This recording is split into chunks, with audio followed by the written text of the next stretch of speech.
massacre, extermination de plus de 100 millions d'Amérindiens. Aujourd'hui, on veut nous faire pleurer dans les chaumières pour 6 millions de personnes. Donc l'impérialisme, c'est un processus de domination d'un État par un autre, ou d'un territoire, ou d'un empire, imposer son modèle, sa vision, son paradigme, ses principes, ses valeurs, ou contre-valeurs, ou contre-modèles, surtout, à d'autres. Donc il y a l'effet pervers de l'aliénation, parce que pour imposer ton modèle, il faut gagner celui de l'autre. Massacre, extermination de plus de 100 millions d'Amérindiens. Aujourd'hui, on veut nous faire pleurer dans les chaumières pour 6 millions de personnes. Mais 100 millions d'Amérindiens, c'est presque 2 fois le peuple de la France. D'accord? Donc voilà, concrètement, pour ne pas être dans le fantasme, voilà les effets et voilà le processus de l'impérialisme.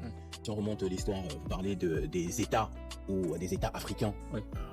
À Tombouctou, on avait une civilisation où des gens venaient de partout dans le monde pour étudier. On partageait les connaissances, on partageait la science, que ce soit la médecine, la philosophie, l'astronomie, etc. On partageait des connaissances, mais sans imposer. On partageait la connaissance, partageait la science, partageait les savoirs, mais n'imposait pas aux autres, situés à des milliers de kilomètres, leur façon de vivre.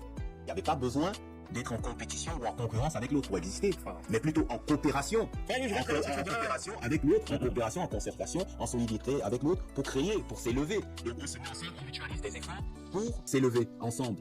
C'est pas on se bat l'un contre l'autre pour que le plus fort mange le plus faible. C'est un autre modèle. Le fait que je réussisse n'implique pas forcément le fait que tu disparaisses. Non, on peut réussir tous les deux, il y a assez de ressources pour tout le monde.